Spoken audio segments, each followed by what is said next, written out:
Bonjour à toutes et à tous les amis, on démarre ce tour de la presse sportive en Italie avec l'arrivée de Captain America, comme le placard de la Gazzetta dello Sport ce samedi. Courtisé par l'Olympique Lyonnais et l'AC Milan, Christian Pulisic a fait son choix et va bien rejoindre la Lombardie. Le célèbre journal au papier rose indique que l'Américain va signer chez les Rossoneri contre un chèque de 20 millions d'euros plus des bonus. Une information également représentante du Quotidiano Sportivo qui confirme que le joueur de 24 ans sera bien un diable la saison prochaine. Le Corriere dello Sport accorde aussi une petite place à cette information sur sa une. Dans l'encart, vous pouvez constater que c'est le Serbe Milinkovic-Savic qui fait la couverture. Le quotidien transalpin explique qu'un rendez-vous au sommet va avoir lieu après-demain. Comme on veut l'expliquer, le milieu de la Lazio ne joue que par la Juventus et son prêt a été fixé à 40 millions d'euros, affaire à suivre. On reste un peu en Italie mais avec une anglaise, c'est celle du Manchester Evening News qui fait le point dans le dossier Rasmus Højlund. Comme vous pouvez le constater, les Reds sont toujours dans la course pour arracher la signature de celui qui est surnommé le nouveau Holland. Face à l'intransigeance de l'Atalanta dans ce dossier, les dirigeants anglais auraient trouvé une parade, inclure Mason Greenwood dans l'opération. Embourbé dans de sombres histoires judiciaires, l'anglais a vu les poursuites le visant être abandonné en février dernier. Sa carrière de footballeur devrait reprendre mais loin d'Old Trafford. Le joueur plaît au board italien qui pourrait l'accueillir sous la forme d'un prêt. En parallèle, Manchester United avance bien sur le successeur de David De Gea et il devrait s'agir d'André Onana. Les négociations avec l'Inter sont sur le point d'aboutir pour un transfert qui devrait avoisiner les 50 millions d'euros. Preuve que ça avance très bien, le club interiste cherche déjà son successeur et selon nos infos, l'Inter a jeté son dévolu sur Hugo Lloris. Le portier français cherche à quitter Tottenham. Le quotidien L'équipe confirme également que le gardien de 36 ans plaît à l'Inter.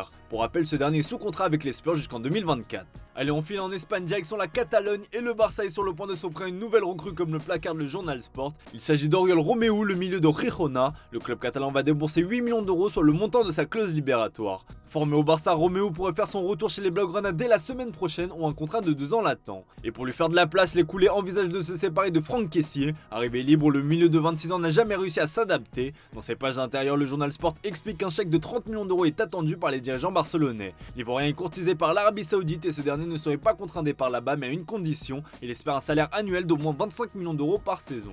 Ce sera en tous les cas une belle opération pour le Barça qui a attiré le joueur gratuitement l'été dernier. Autre milieu sur le départ, c'est Frenkie de Jong. Le néerlandais est annoncé dans le viseur de Manchester City qui aimerait en faire le successeur d'Ilkay Gundogan, mais comme le relais marqua dans ses pages intérieures, l'intéressé n'a aucune intention de partir et c'est son ancien entraîneur Ronald Koeman qui l'a annoncé. L'entraîneur néerlandais qui entretient d'excellentes relations avec le milieu de terrain a assuré qu'il ne quitterait pas Barcelone. D'après Koeman, de Jong est heureux au Camp Nou et il n'a pas l'intention de changer d'air. Pour rappel, il est sous contrat avec le Barça jusqu'en 2026.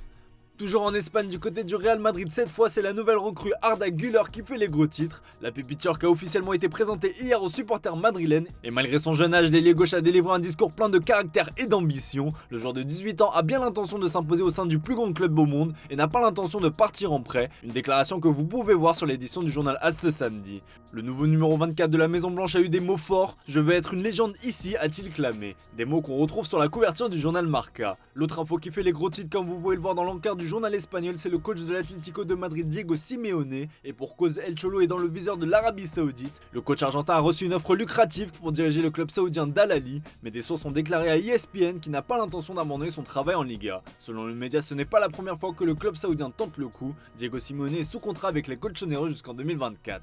Allez, on termine ce tour de la presse sportive avec le feuilleton Kylian Mbappé et vous le savez, chaque jour sa nouvelle information. Élu joueur français 2022-2023 par les anciens lauréats du trophée France Football, Kylian Mbappé fait logiquement la couverture de France Football ce samedi. La star du PSG a dressé un bilan de sa longue saison en passant par la Coupe du Monde, la Ligue des Champions et ses ambitions personnelles avec notamment le Ballon d'Or en ligne de mire, déclarant qu'il pouvait faire mieux. Évidemment, le Kicks n'a pas pu échapper aux questions concernant son avenir. L'intéressé a répondu de manière détournée, expliquant qu'il reviendrait de vacances avec la fin que tout le monde connaît. Reste à savoir si ce sera au PSG ou ailleurs. Évidemment, vous le savez, les rumeurs l'envoyant au Real Madrid sont persistantes et pour cause, le PSG ne veut pas perdre son joyau gratuitement. Agacé par cette fameuse lettre du joueur qui annonce ne pas vouloir prolonger, la direction parisienne est convaincue que le joueur a d'ores et déjà trouvé un accord avec le Real Madrid pour une arrivée libre l'an prochain. Une information révélée par RMC Sport et reprise par Defensa Central. Cela explique donc la volonté pour le PSG de le vendre à tout prix dès cet été. Pour rappel, le prix réclamé de 200 millions d'euros alors que le Real Madrid serait prêt à offrir 180 millions comme le rapporte le journal Sport dans ses pages intérieures. Côté salaire, on sait aussi désormais à quoi s'en tenir. Le Mundo Deportivo révèle que le joueur de 24 ans réclame pas moins de 50 millions d'euros annuels au club merengue. Pour le moment, le club présidé par Florentino Pérez serait prêt à lui offrir 40 millions d'euros par saison. Bien loin de ce qu'il touche actuellement au PSG, mais il sera de loin le joueur le mieux payé au sein de l'effectif madrilène. Avec les départs de Benzema et d'Hazard, les mieux payés sont actuellement Alaba, Modric et Kroos. Bref, tout ça c'est sans compter sur les différentes primes à la signature. Et dans cette optique, le Real Madrid est déjà en train de demander un crédit à la Banco Santander pour réaliser cette opération d'envergure. Voilà les amis, c'est tout pour aujourd'hui, merci pour votre fidélité, excellent samedi à vous, on se retrouve dès demain pour de nouvelles vidéos sur Foot Mercato.